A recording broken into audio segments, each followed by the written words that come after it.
Posted by you/Cassie18744. I, 33F, have been married to my husband, 34M, for 4 years, and we've been together for 12 years. After a lot of financial struggles, we bought a house, and we are now planning to have kids. The thing is, a few months ago, my husband fell sick and had to stay home for a while. He decided to pick up an online game and started having weekly sessions with a group of players. Among them is a girl, 30ish F, and long story short, he fell in love with her. He broke down crying a month ago and admitted it. He told me it built up so gradually that he didn't understand how he felt until it was too late. They started texting privately after meeting and eventually had one-on-one calls together. At some point, he said, she told him she was in love with him, and he realized it was mutual. He said he told her it was impossible but loved her too. They tried to be just friends, but they couldn't resist and continued to show affection for each other but also ventured into dirty texting. She asked if she could meet him face to face, but he refused. So he told me all of this, apologized over and over again, and told me he couldn't control himself. While he loved us both, he said he would choose me no matter what. I was still very upset and slept at a friend's that night to gather my thoughts. I decided to forgive him because he clearly felt guilty and wanted to work it out. I told him that while I was deeply hurt, I still appreciated him coming forward and being honest about what happened. We had long conversations about how we were feeling in our relationship. I accepted that he could love someone else but said I didn't like how he handled it. He agreed with me. Then, yesterday, he asked if I was comfortable opening up the marriage to polyamory. He said he still wanted to live with me and have kids, but he can't erase or ignore the feelings he has for her. He says he wants to do it right and let us both see other people, with clear boundaries and communication, while still being present for one another. I'm going to be honest, it made me very uncomfortable at first. We have several friends who are poly, so I know more or less how it works, but I never really thought about getting into it myself. I am not against it, it just never crossed my mind before. I'm trying to think it through, but it's a lot to take in. Sorry, my writing is probably messy, but it's kind of hard to focus. I guess it's too early to decide, and we have a lot more to discuss beforehand, but still, could you guys give me your opinions on this? Thanks a lot. Update 3 weeks later. Hey guys, first off, sorry I didn't reply to all your comments. I'm very thankful for them, they helped me realize some hard but fair truths about the whole situation. I waited for a bit to think about it all and had multiple long discussions with my husband. I wanted to confront him before making a final decision. To answer some of your questions, the other girl wanted to meet him, but they never did. Partly because my husband refused, but honestly, mostly because she lives too far from here. I still got checked for STDs, though, and I'm clean. As for our polyamory friends, they were apparently the ones who suggested he go down the polyamory road. I stopped talking to them for now, I'll deal with the bigger problem first. I told him his actions hurt me deeply and that while I appreciated him admitting his affair, it was still infidelity. I told him what you guys said, that turning it into polyamory was merely greenlighting the affair after the fact, and that polyamory should be built on mutual trust and communication, which he had already broken. I also told him I didn't feel respected. It destroyed him, and he said he already knew deep down but didn't want to admit it, neither to me nor to himself. We both screamed and cried a lot. He finally admitted he wanted to open the marriage for selfish reasons. He is very sorry. He cut off contact with the other girl, gave me full access to his computer and phone, and now wants to go to counseling to repair our relationship and marriage. He has been showing me a lot of affection and attention since then, although he admits that sometimes it's out of guilt and not just pure love. And now I want to make it work too, but do I really? Or is it sunk cost fallacy? I don't know. Our first session is in 2 months, the earliest we could get, and every day I change my mind. Literally yesterday, I wanted to leave him, while today I think it's worth giving it a try. Because we've known each other for so long, we understand each other on a very deep level, share a lot of interests, and have already built so much together. He was there for me during the hard parts of my life. He took responsibility for his actions and is really trying. Plus, if I leave him, I'd have to start my life nearly from scratch, find a new place to live, and go back into dating for the first time in 12 years. I don't want to lose everything.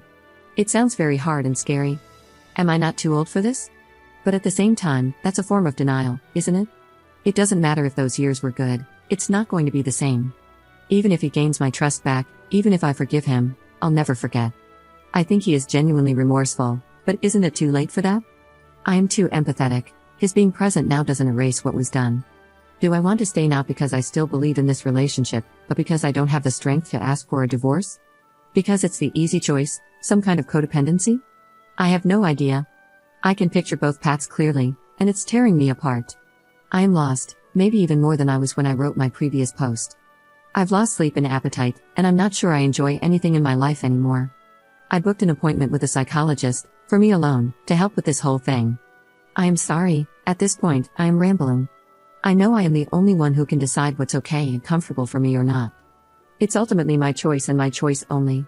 The emotional hell I am going through just makes thinking about that choice very hard and paralyzing. I'll go to both therapies and try to see what to do from here. Edit. A couple of things I should have mentioned but didn't, because putting all of this into writing without omitting something is much harder than I thought. He cut off contact with her because once he told her he was married and wanted us both, she just ran away and broke up with him. Since then, there are times when my husband starts feeling sad or angry because of what's basically withdrawal. He's smart and at least sensible enough not to blame me for that. What kind of marriage did we have before this crisis? It will sound so naive. It's my first and only romantic relationship. We were very close and basically grew as adults together. We could talk about anything and understand each other. We shared the same values and interests. What changed, I think, is that we got into a routine and he got bored. During our argument, he said he was addicted to the attention the girl was giving him and that he felt I didn't show him I was in love with him enough anymore. I told him that even if it was true, he should have told me instead of having an affair. On one hand, I have my faults too, and I could accept this as one of them.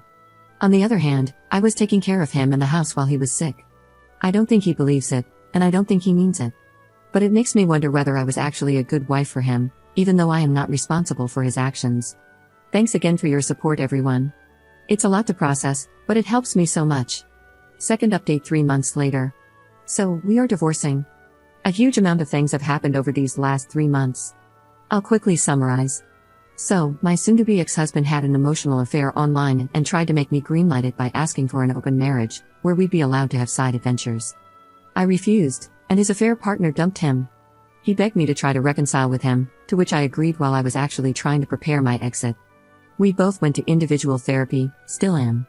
We separated temporarily 3 times, but every time I came back, it went terribly. He was desperate, he kept trying to cross my boundaries, love-bombing me, playing the victim, asking to touch me even though I established I didn't want to, and threatening to off himself if we were to divorce. I could go on and on. This made me finally realize, along with my therapist's help, a lot of self-reflection, and my exchanges on Reddit, that I was in an abusive relationship.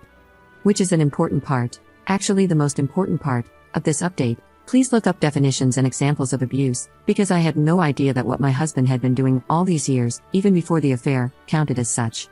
In his case, it was psychological abuse, manipulation, gaslighting, guilt-tripping, blame-shifting, and emotional blackmail. Nothing aggressive or mean. This turned me into a very submissive partner over the years, always catering to his needs while erasing mine. I rationalized everything. It happened subtly and gradually, and I was too naive to see it for what it was. His emotional affair and open marriage proposal were the natural continuation of that. Of course, the more I tried to get away from him, the more manipulative he got. Now that I was aware of it, I knew what he was doing, but fighting years of conditioning, even if you recognize it and succeed, is exhausting and disarming. So, earlier today, I brought a friend home to assist me. We sat down, the 3 of us, and I told my husband we were over and handed him the papers. It might sound dumb, but it's genuinely one of the hardest things I've ever done in my life. I was terrified. Yet, he agreed. He repeatedly asked me if I was sure. He reminded me of the family we were planning to have and of our best memories together. He asked, was it all for nothing? Apparently, yes, it was. He was heartbroken, clearly mad and frustrated, but still, he agreed. He signed them and went back to his parents for now. We still have to go through the whole procedure, separate our assets, decide what to do with the house, and all. He still wants us to go to marriage counseling. But right now, I feel free, for the first time in months. The last hours have been a mix of tears, celebration, and godly, restful sleep. I have to thank you guys again because my first Reddit post was the wake-up call I needed to eventually and finally get here. Better late than never, I guess. Thank you so much. Lots of love to you all. Third update 3 months later. My previous post should have been the final update. I wish, God, I wish. But no, of course not. Of course, it got worse, again. After my soon-to-be ex-husband signed the divorce papers, we went no contact, or at least, I tried to. He still sent me text messages, voice messages, and tried to call me multiple times. He even sent me a long letter full of statements such as, I'm concerned that your mental health is deteriorating. I believe you need antidepressants to help you feel like yourself again, or, your trauma is understandable, but it probably makes you want to punish me by making irrational decisions, like divorce, or I am afraid you are surrounding yourself with questionable influences that have bad agendas. Please let me help you see it through. He claimed that the crisis was just as hard for him as it was for me. People told me he was escalating and that I should protect myself. I should have listened immediately, but I didn't react soon enough. Then he came to our street. He arrived uninvited and pleaded with me to give him a second chance. He said he wanted to be there for me and for us, insisting that he didn't deserve any of this. I started to feel distressed. He saw that I was unwell and wanted to comfort me, so he hugged me. But I didn't want to be touched. I'm pretty sure I told him no. I think I screamed no multiple times, but my memory is fuzzy. Either I misremember, or I did say no and he ignored it and didn't stop. I know it's just a hug, but it triggered a severe panic attack. He called emergency services, telling them he was worried about me because I wasn't myself. I had to ask the paramedics to make him leave. After that, he told me he was there for me if I needed him, but he thought we needed space. He contacted half our social circle to inform them that I was unwell and needed support, our mutual friends, my colleagues, our neighbors, my physician. People reached out of the blue to ask if I was okay. I became paranoid, unsure of who to trust anymore. Close friends, my therapist, and people here helped me see things more clearly. My lawyer filed a restraining order against him, but unfortunately, it was refused. Not enough concrete evidence of a threat, apparently. I want to scream. We submitted a second request, which is currently being reviewed. In the meantime, I've moved into an apartment of my own. He doesn't know where I live, hell, almost nobody does. I constantly wonder how he reacted when he found out. I'm still paying my half of the mortgage because nothing has been decided regarding our house yet. It's financially very hard for me, but I do feel safer. I am feeling much better, although I remain haunted by constant stress, sleep disorders, nightmares, nervous tics, random bursts of tears, and rushes of anxiety. My physician prescribed me sedatives. They do make it easier. I realize I'm isolating myself more and more. I try to fight it, but I'm really afraid that sensitive information could leak, even accidentally. I've started reaching out to my closest friends again, as much as I can. I'm trying to come back here on Reddit. I keep going to therapy. It's necessary.